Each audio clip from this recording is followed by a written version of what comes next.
نبی کریم صلی اللہ تعالی علیہ وسلم نے ارشاد فرمایا 3 لوگ ہیں جنہیں دیکھ کے رب مسکراتا ہے۔ یا رسول اللہ صلی اللہ علیہ وسلم وہ کون کون سے؟ تو محبوب فرمانے لگے ایک وہ بندہ ساری مخلوق سوئی ہے، آدھی رات ہے، رات کا پچھلا پہر ہے، اس نے اٹھ کے وضو کر لیا، مصلی پہ کھڑا ہو گیا خدا کی یاد میں، فرمایا اسے دیکھ کے رب مسکراتا ہے جو اس کی شان کے لائق ہے۔ مسکراتا ہے اللہ۔ یہ تو سونے کا ٹائم تھا، یہ تو گہری نیند آنے کا وقت تھا، رات کا پچھلا پہر۔ رات پوے تے بے درداں نو نیند پیاری آوے تے درد منداں نو یاد سجن دی ستیاں وی آن جگاوے، اور ساون کی کالی راتوں میں جب بوندا باندی ہوتی ہے وہ راتوں کو اٹھ اٹھ روتے ہیں جب خلقت ساری سوتی ہے۔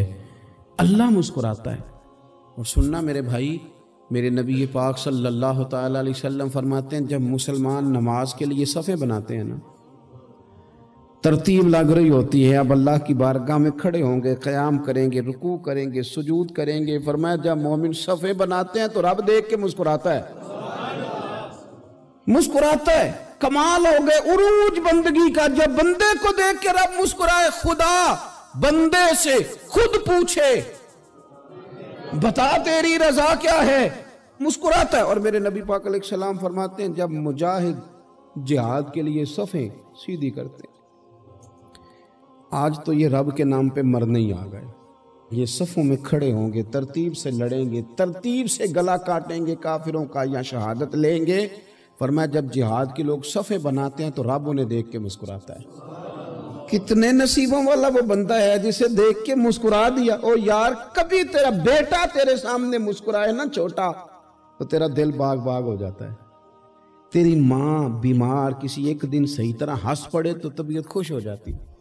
مجھے بتاؤ نا جس کا رب بھی اسے دیکھ کے ہنس پڑے، جو اس کی شان کے لائق ہے، کیا اس بندے کے نصیبیں ہیں، کیا اس کے مقدر ہیں۔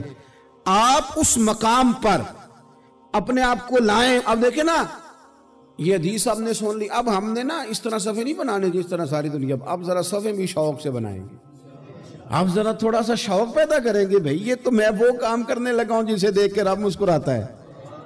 نبی پاک صلی اللہ علیہ وسلم نے فرمایا جب کوئی بندہ توبہ کرتا ہے نا، ہم توبہ کا رٹا لگاتے ہیں، یا اللہ میری توبہ یا اللہ۔ اور توبہ کا تو مطلب یہ ہے کہ پچھلے گناہوں سے پکی توبہ، آج کے بعد یہ غلطی نہ کرنے کا پکا وعدہ۔ تو نے ساری شب برات رو کے گزاری ہے، بتا سویرے جھوٹ جوڑنے کا ارادہ ہے تیرا؟ آج کے بعد رشوت تو نہیں نہ لے گا، ملاوٹ تو نہیں نہ کرے گا، یہ توبہ ہے۔ اور اگر سارے کام اسی طرح کرنے تو پھر یہ توبہ کا رٹا ہے، جتنا مرضی لگاؤ۔ حضرت علی بن ربیعہ رضی اللہ تعالیٰ عنہ فرماتے ہیں میں مولا علی کے ساتھ تھا، مقام حرہ کی طرف جا رہے تھے، حضرت علی نے ہاتھ اٹھا کے دعا مانگی ہماری تعلیم کے لیے، ورنہ حضرت علی ہم صحابہ کو محفوظ عن الخطا تو مانتے ہیں نا۔ ہاتھ اٹھا کے کہا اے اللہ ہمارے گناہ بخش دے، تیرے علاوہ کوئی معاف کرنے والا نہیں۔ اور پھر حضرت علی آسمان کی طرف دیکھا اور دیکھ کے نا حضرت علی بن ربیعہ کو تو مسکرائے۔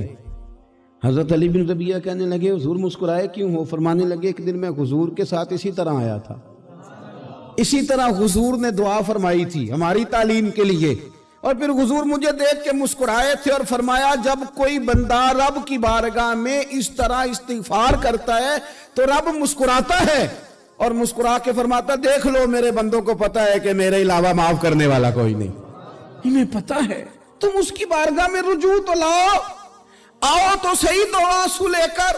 اقبال کہتے ہیں کہ موتی سمجھ کے شان کریمی نے چن لیا، قطرے دو گرے میرے ار کے انفعال کے، دو میں نے آنسو بہائے تھے تو اس کے کرم نے تو موتی سمجھ کے چن لیا۔ سنو نا حضور اس استغفار کو، اللہ کو یار رات کو توبہ کر کے سونا چاہیے ہمیں۔ کچھ غلطیاں ہم کرنا نہیں چاہتے پر ہم سے ہو جاتی ہیں، کچھ دل ہم توڑنا نہیں چاہتے پر وہ ٹوٹ جاتے ہیں، ہماری مجبوری ہوتی ہے ٹوٹ جاتے ہیں۔ رات کو اس کی بارگاہ میں ہاتھ باندھ کے کشکول طلب دراز کر کے خوب استغفار پڑھنا چاہیے کہ مالک بندے ہیں نا کیا کریں، نفس کا ساتھ ہے، دنیا کا ساتھ ہے، خواہشات نفسانیہ، مالک معاف کر دے۔ درد سے توبہ، رسم نہ ہو، کہانی نہ ہو، لفظ نہ ہو، جملے نہ ہو، اور جناب ایسے لوگوں کے بیچ بڑے ہاتھ باندھ کے اور بڑا کوئی ضرورت نہیں، آپ اکیلے اپنی چارپائی پہ بستر کے اندر منہ دے کے بھی درد سے کہیں گے نا معاف کر دے تو وہ تو مہربانی بڑا ہے۔ میرے نبی پاک صلی اللہ علیہ وسلم مثال دیتے ہیں، فرمایا ایک آدمی صحرا میں جا رہا، صحابہ سے حضور خطاب کر رہے ہیں، فرمایا ایک آدمی صحرا میں جا رہا تھا، اس نے اپنی اونٹنی پہ کھانا پانی پیسے ہر چیز رکھی ہوئی تھی، صحرا تھا بہت بڑا، درمیان صحرا کے گیا تو تھوڑا سا سستانے کے لیے آرام کرنے کے لیے اونٹنی سے نیچے اترا، اب اس نے اونٹنی کی لگام اونٹنی کی نکیل اپنے سرہانے کے نیچے رکھی، ہاتھ کے ساتھ پکڑی اور سو گیا۔ تھوڑی ہی دیر کے بعد جب اس کی آنکھ کھلی تو دیکھا اونٹنی غائب ہے۔ صحرا میں وہ پیدل نہ آگے جا سکتا ہے نہ پیچھے جا سکتا ہے، نہ دائیں نہ بائیں، کھانے کو روٹی نہیں، پینے کو پانی کا قطرہ نہیں، تھوڑا ادھر بھاگا ادھر بھاگا، تھک گیا۔ کریم محبوب فرماتے ہیں وہ پوری طرح نڈھال ہو گیا اور مایوس ہو گیا، معاذ اللہ، مایوس ہو کے دوبارہ اسی جگہ آ کے لیٹ گیا جہاں پہلے لیٹا تھا، انتظار کرنے لگا کہ اب موت ہی آئے گی، آخری وقت ہے، اب نہ میں پیدل یہ صحرا کراس کر سکتا ہوں، نہ پیچھے جا سکتا ہوں، نہ کھانا ہے نہ پانی ہے، سوائے موت کے کوئی سہارا نہیں۔ حضور فرماتے ہیں وہ رستے میں دوبارہ لیٹ گیا، اچانک اس نے رخ بدلا تو اونٹنی سامنے کھڑی تھی۔ حضور نے صحابہ سے پوچھا بتاؤ نا اسے بھلا کتنی کو خوشی ہوگی؟ یا رسول اللہ جسے نئی زندگی مل گئی ہے۔ آپ دیکھیں نا سارے ڈاکٹروں نے کہہ دیا کہ اس کے تو گردے معدہ جگر ہر چیز ختم ہے، گھر لے جاؤ خدمت کرو، ہر طرف پریشانی ہے۔ وہ بندہ بھی سمجھ گیا ہے کہ آخری وقت آ گیا، کل جاؤں پرسوں جاؤں، تیاری ہو گئی، سب لوگ آ گئے، باہر والے بھی آ گئے، یہ ماحول ایک عجیب رنگ اختیار کر گیا۔ اچانک ایک ڈاکٹر نے آ کے کہا نہیں غلطی لگ گئی تھی۔ مجھے بتائیے انداز کیا ہوتا ہے؟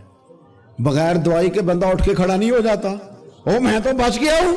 نبی پاک صلی اللہ علیہ وسلم فرمانے لگے اس کی اونٹنی مل گئی، بتاؤ بھلا اسے کتنی خوشی ہوگی؟ یا رسول اللہ وہ تو دوبارہ دنیا میں آ گیا۔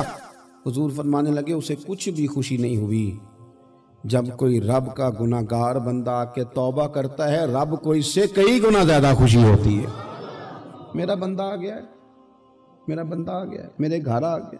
اس نے آنسو بہائے ہیں، اس نے کہا اللہ میں تیرا ہی ہوں، تیرا ہی رزق کھاتا ہوں، تیری ہی زمین پہ رہتا ہوں، تیرے نام سے میری سانسیں چلتی ہیں۔ وہ آ گیا۔ فرمایا اس اونٹنی والے سے زیادہ رب کو خوشی ہوتی ہے جب گناہگار آ کے توبہ کرتے۔ گناہگاروں کے آنسو اس کی بارگاہ میں بڑے مقبول ہیں، لیکن ہم رسم ادا کرتے ہیں، توبہ نہیں کرتے۔ ہم اپنے آپ کے ساتھ دھوکہ کرتے ہیں، جھوٹ بولتے ہیں۔ ہم بندہ کوئی ناراض ہو جائے تو ہمیں کو نہیں نیند آتی، اس کے گھر چلے جاتے ہیں۔ ہم اپنے سارے رشتوں کو تعلقات کو مینٹین کر کے رکھنے کے عادی ہیں۔ ہمیں پتہ ہے کہ وہاں میں نہیں جا سکا تو بیٹا بھیجتا ہوں، فلاں شادی پہ میں نہیں جا سکا تو بھتیجا بھیجتا ہوں، بھائی بھیجتا ہوں، ہر تعلق کا ہم نے خیال رکھا کوئی روٹھ نہ جائے۔ لیکن کمال ہے نا، یہ نہیں سوچا کہ اگر رب روٹھ گیا تو جب وہ روٹھ جائے نا تو سارے رشتے بھی بندے کے پاس موجود ہوں تو کوئی کرامت نہیں ہوتا، پھر کروڑوں روپیہ جیب میں ہوں تو ڈاکٹروں کی دوائیاں اثر نہیں کرتی۔ وہ روٹھ جائے تو پھر انسان اس طرح سے پھسلتا ہے کہ بڑے بڑے اس کے پاس دروازے ہوتے ہیں پر کسی جگہ اس کا ہاتھ نہیں لگتا۔ خدا را سنو، نبی پاک صلی اللہ علیہ وسلم کے پاس مہمان آ گیا، بخاری مسلم ہے، حضور نے ازواج مطہرات کے گھروں میں پیغام بھیجا کچھ چیز ہے ضیافت کے لیے؟ یا رسول اللہ کچھ بھی نہیں، یہ دو جہاں کے شاہ ہیں اور پاس کچھ رکھتے نہیں، دو جہاں کی نعمتیں ہیں ان کے خالی ہاتھ میں۔ یا رسول اللہ کوئی چیز بھی نہیں۔ حضور نے صحابہ کے مجمع پہ نظر ڈالی، یا رسول اللہ صلی اللہ علیہ وسلم حکم ہو، تو حضور فرمانے لگے تم میں سے کوئی بندہ ہے جو اسے گھر لے جائے روٹی کھلائے؟ ایک صحابی اٹھے فوراً، حضور میں لے کے جاتا ہوں کھانا کھلاتا ہوں۔ فرماتے ہیں میرے گھر میں صرف بچوں کا کھانا تھا،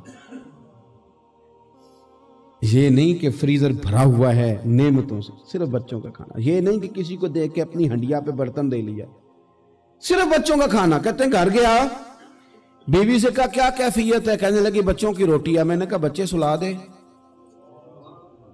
صبح ناشتہ کر لیں گے۔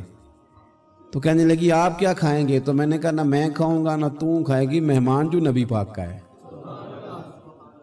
کہا اچھا اب ذرا تجویز دیکھو میاں بیوی کی سوجھی آپس میں. کہتے ہیں کھانا لگا دینا کیونکہ ایک آدھ بندے کا کھانا ہے. اپنی غربتوں کا ہر جگہ اظہار کرنا, رونا رونا. یہ دیکھو غربت کیسے چھپائی جا رہی. اس کو کہا نہیں کہ چل تو تھوڑا رحم کھا, تو آیا ہے تو تھوڑا رحم کھا, یہ نہیں کہا. کہا اٹھ کے نا تو کھانا رکھنا اور اٹھ کے نا چراغ ٹھیک کرنے کے بہانے بجھا دینا. ہم دنیا والوں کے سامنے کیوں اپنے دکھ بیان کریں؟ ہم جو کہیں گے رب رسول کی بارگاہ میں کہیں گے. تو نا چراغ ٹھیک کرنے کے بہانے. اہلیہ اٹھی, کھانا دینے کے بعد چراغ ٹھیک کرنے کے بہانے بجھا دیا. خامد بھی ہاتھ چلاتے رہے, بیوی کبھی برتن رکھتی کبھی اٹھاتی, پتہ چلے کہ کھانا کھا رہے ہیں. کھانا کھایا جا رہا ہے. کہتے ہیں مہمان پیٹ بھر کے کھانا کھا گیا. یہ کام ہوا رات کے اندھیرے میں. اس وقت ہوا جب چراغ بھی بند تھا. اس وقت ہوا جب کوئی دیکھنے والا نہیں تھا, کسی پڑوسی کو بھی خبر نہیں تھی. فرماتے ہیں صبح کے اجالے میں اس مہمان کو لے کے مسجد نبوی میں نے قدم رکھا تو نبی کریم نے فرمایا رات جو تم نے کام کیا ہے نا اسے دیکھ کے میرا رب بڑا مسکرایا ہے. اللہ بڑا مسکرایا ہے. اللہ تر دامنی پہ شیخ ہماری نہ جائیے, ہم دامن نہ چھوڑ دیں تو فرشتے وضو کریں. یہ شان ہے صحابہ کی. نبی کریم علیہ السلام نے فرمایا رب رات مسکرایا تیرا یہ انداز دیکھ کے, اور اس نے قرآن نازل کیا وَيُبْصِرُونَ عَلَىٰ أَنفُسِهِمْ وَلَوْ كَانَ بِهِمْ خَصَاصَةٌ. کچھ لوگ وہ ہیں جنہیں بڑی بھی ضرورت ہو تو دوسروں پر اثار کر دیتے ہیں.